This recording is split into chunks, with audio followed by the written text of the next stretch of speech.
በኦሮሚያ ኤሌክትሪክ አገልግሎት ስር ከሚገኙ ዲስትሪክቶች ውስጥ አንዱ የመቱ ዲስትሪክት ነው። የመቱ ዲስትሪክት የኢሉባቡርና የቡኖ በደሌን ዞን በኤሌክትሪክ ተደራሽ ለማድረግ 16 ማዕከላትን ይዞ የሚሰራ ነው። እነዚህ ዞኖች አስቀድሞ ኤሌክትሪክ የሚያገኙትም በአቅራቢያቸው ከሚገኙት የጅማና የጋምቤላ ሪጅን ነበር። መቱ ዲስትሪክት ኤሌክትሪክ አገልግሎት በአዲሱ አደረጃጀት ከ2011 ጀምሮ ከሁለት ሰብ ሪጅን ኤሌክትሪክ አገልግሎት ነው ተገንጥሎ ራሱን ችሎ የወጣ ማለትም ከጅማ ሪጅን እና ከጋምቤላ ሪጅን ተገንጥሎ ራሱን ችሎ በአዲሱ አደረጃጀት መቱ ዲስትሪክት ተብሎ የተደራጀ ማለት ነው። እንደዚህ ስንል ዲስትሪክት ሁለት ዞን ይዞ ነው ከነዚህ ሰብ ሪጅኖች ተገንጥሎ የወጣ የኢሉባቡር ዞን እና ቡኖ በደሌ ዞን ይዞ 16 ማዕከላትን ይዞ መቱ ዲስትሪክት ተብሎ ተደራጀ ማለት ነው። መቱ ዲስትሪክት እንግዲህ በአዲሱ አደረጃጀት መሰረት ኢትዮጵያ ኤሌክትሪክ አገልግሎት ባወጣው አሰራር 2010 መጨረሻ ላይ ጀምሮ በአዲሱ አደረጃጀት የመጣ ዲስትሪክት ናት እና ዲስትሪክቱም ድሮ ደንበኞቻችን እንደሚታወቀው በቡኖ በደሌ ወደ ጅማ የሚሄዱበት ሁኔታ ነበረ። በዚህኛው በኢሉባቡር ደረጃ ደግሞ ወደ ጋምቤላ የሚሄዱበት ሁኔታዎች ነበሩ። ጉዳያቸውን ለመፈጸም እንግዲህ በጣም እየተቸገሩ የነበረበት ሁኔታዎች አይተናል ከመጣን ወዲህ ማለት ነው። መቱ ዲስትሪክት ይህንን ችግሮች በቅርበት ለደንበኞች ጥሩ የሆነ አገልግሎት ለመስጠት በቀላል ጥያቄያቸውን ይዞ የሚመጡበትና እኛም እዚሁ ሆነን ለደንበኛ መልስ በቀላል የምንሰጥበት ሁኔታው ተፈጥሯል። ሁለት ሰብስቴሽኖች አሉ ማከፋፈያ 132 ኬቪ ሰብስቴሽኖች የመቱ ሰብስቴሽን እና የበደሌ ሰብስቴሽን ናቸው። እነዚህ ሰብስቴሽኖች 16 ፊደሮች ነው ያሉት። ሚዲየም ቮልቴጅ 16 ይዘው ይወጣሉ። ከ16ቱ ኦልሞስት 11ዱ 15 ኬቪ ሲሆን 33ቱ 5 ኬቪ ማነው 5ቱ 33 ኬቪ ናቸው ማለት ነው። እንግዲህ እነዚህ ፊደሮች አብዛኛውን ጊዜ እንደምታውቀው አካባቢው መቱ ደናማ ነው። ቶፖግራፊው ትንሽ ከበድላል። ከዛ የተነሳ ትልቁ ዲስትሪቢዩሽን ላይ የተሰራው ምንድነው የክሊራንስ ስራና የሪሃቢሊቴሽን ስራ ነው። እንዲሁም የትራንስፎርመር ፕሮቴክሽን እና አፕግሬድ ስራ። ምክንያቱም ትራንስፎርመርም ትልቅ ዋጋ የሚያስከፍል ነው በዚህ ካምፓኒ። ይሄ ትራንስፎርመር ክብካቤ ያስፈልጋል። ለብዙ ጊዜ ስቃጠል ለነበረ ብዙ ክፍተቶች እንደነበረ ነው ከአደረጃጀቱ በፊት። እነዚህ ትራንስፎርመሮች ደግሞ የካምፓኒው ሀብት አልፎ የአገሪቷን ሀብት ነው፣ ትልቅ ዋጋ የሚያስከፍሉ ናቸውና ስለዚህ ክሊራንስ፣ ሪሃቢሊቴሽን እና የትራንስፎርመር ፕሮቴክሽን ላይ ብዙ ስራ ተሰርቷል ማለት ነው። ኢትዮጵያ ኤሌክትሪክ አገልግሎት ከመጀመሪያው 3 ፒላር ነገሮችን ይዞ ነው አደረጃጀቱን የጀመረው ማለት ነው። የአንደኛው ዲሰንትራላይዜሽን ወይ ደግሞ ያልተማከለ አደረጃጀት፣ በሱ መሰረት ነው መቱ ዲስትሪክት እዚህ የተከፈተው ማለት ነው። ሁለተኛ ደግሞ ምንድነው ቴክኖሎጂ እንግዲህ ዘመኑ የሚፈልገው ጊዜው የሚፈልገው ለህብረተሰቡ ፈጣን የሆነ አገልግሎት ለመስጠት አስፈላጊ ነው ተብሎ ድርጅቱ ይዘው መጣው ዲስትሪክቱም እየተገበረ ይገኛል ማለት ነው። ሶስተኛ ምንድነው ድሮ በራሳችን ሰራተኞች ሁሉ ስራዎች ይሰራል ነበር።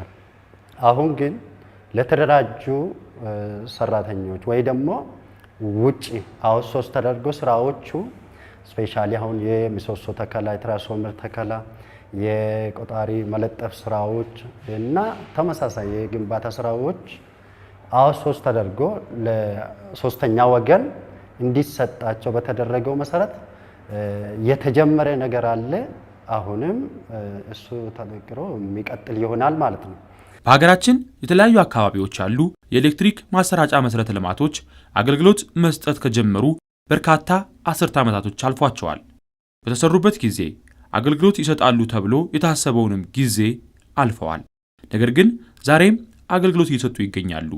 ይህ ደግሞ መሰረተ ልማቶቹ ከአሁን ዘመን ፍላጎት ጋር ባለመመጣጠን በእድሜ ብዛትም አገልግሎት በማቋረጥ የኤሌክትሪክ ስርጭቱን ስለሚያስተጓጉሉ የሪሃቢሊቴሽን ስራ ያስፈልጋቸዋል።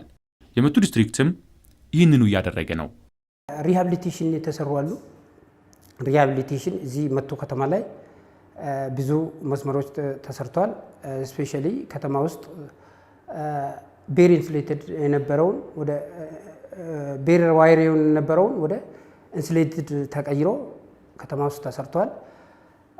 እንደዛም ወደ ቆሎ ኮርማ የሚባሉ ወደ ገጠር ሳተላይት የሚወጡትም ብዙ የተሰሩት ሁኔታዎች አሉ እና ሪሃቢሊቴሽን ሌላም እንደዚሁ በበደሌ ስር ያሉ በምስጣማ አካባቢ የነበሩት አፈር በልቶ ይጣላቸው ወደ 37 ኪሎ ሜትር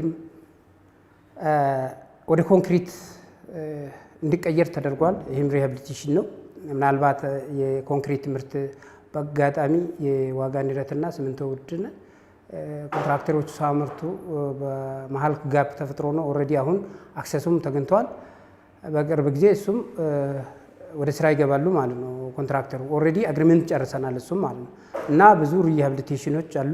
በአጠቃላይ ፕሮፋይሉ የመቱ ዲስትሪክት በዲስትሪቢዩሽን ስራዎች አጠቃላይ ወደ 16 ማዕከላት የያዘ 476 ትራንስፎርመሮችን የያዘ ወደ 800 የዝቅተኛ መስመር 800 ኪሎ ሜትር የያዘ ወደ 1200 ኪሎ ሜትር የሚሆን የከፍተኛ መስመር የያዘና 2 ማከፋፈያ ጣቢያዎች መቱና በደሌ ላይ የሚገኝ ነው ማለት ነው።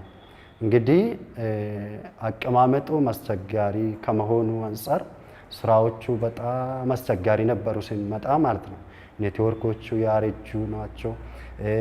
ብዙ ስራዎች የሚፈልግ ነው አጠቃላይ ማለት ነው። እነዚህን ከመጣን ወዲህ ስፔሻሊ ከቅርብ ጊዜ 2011 2002 እና የግማሽ ዓመት 2013 ውስጥ የተሰሩ ስራዎች በጣም ብዙ ናቸው። አጠቃላይ የሪሃቢሊቴሽን ስራ የኃይል መቆራረጥ መቀነስ ላይ በጣም ወሳኝ የሆነ እንደሚታወቀው አቀማመጡ ደናማ ስለሆነ መስመሮቻችን ስር የገቡ ዛፎችን የመቁረጥ ህዝቦቻችንን በተለያዩ ፎረሞች ላይ ፎረም በማድረግ በራሳቸው መስመር ስር የገቡ ዛፎችን እንዲቆርጡና እንዲያስቆርጡ አንዳንድ ቦታ ችግሮች ያጋጥማሉ። እነሱንም ከሚመለከተው አስተዳደር ጋርም እየተነጋገርን መፍትሄ እየሰጠን እንገኛለን። ትራንስፎርመር ብዙ ጊዜ ከዚህ በፊት በጣም ተጨናንቆ ካፓሲቲያቸው ትንሽ ነው። ህብረተሰቡ ፍላጎት በጣም እየጨመረ ነው። ከአቅማቸው በላይ እየተጨናነቁ የመቃጠሉ ኮንሰፕት ያለው ሰራተኛም አልነበረም። አጋጣሚ በአደረጃጀቱ ላይ ከ2011 ወዲህ ብዙ አካዴሚካሊ በኤሌክትሪካል ኢንጂነሪንግ የጨረሱ ልጆችም ቅጥር ተፈጽሟል። እንደ ኢዩ እነዚያ ልጆች በየማዕከላቶቹ ላይ ገብተዋል። እነዚህ ትራንስፎርመሮች በደንብ እንዴት መቃጠል ይችላሉ፣ ካፓሲቲያቸው ሎድ እንትናቸው በደንብ እየያዩ እነዚህ ትራንስፎርመሮች እንዳይቃጠሉ የተሰሩ ስራዎች አሉ እና ምንድነው በጣም የተጨናነቁ 315 የነበሩ ትራንስፎርመሮች ወደ 630 ከፍ ያደረግናቸው አሉ።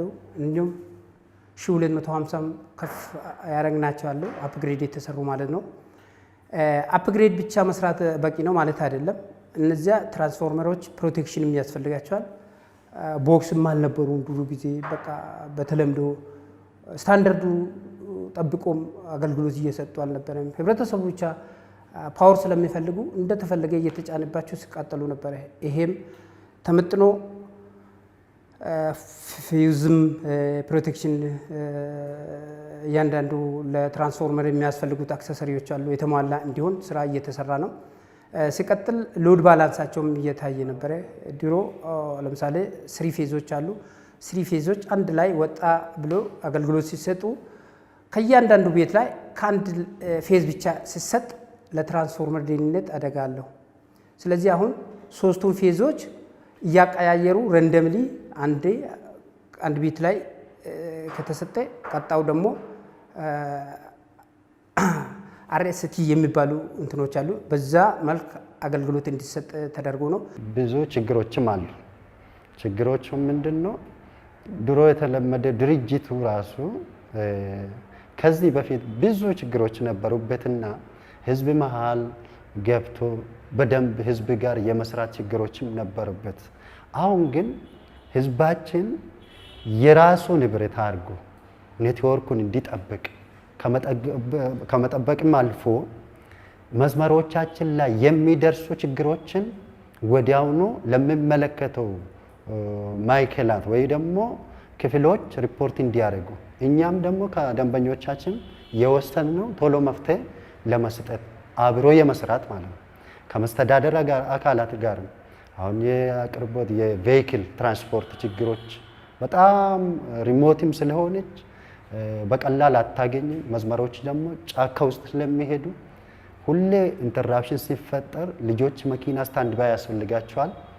እኛ መኪና ባይኖርም እንኳን ወረዳ አስተዳደርና ዞን አስተዳደሮች ተቀራርበን ከምንሰራ የተነሳ ብዙ ስራዎች አብረን እየተሰራን እንገኛለን ማለት ነው።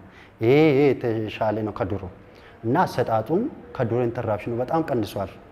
ህዝቡም ምላሽ መስጠት ይችላል እዚህ ላይ። ምክንያቱም ድሮ ማብራት አለ ማለትም እንኳን የማይችልበት ሁኔታዎች ነበሩ።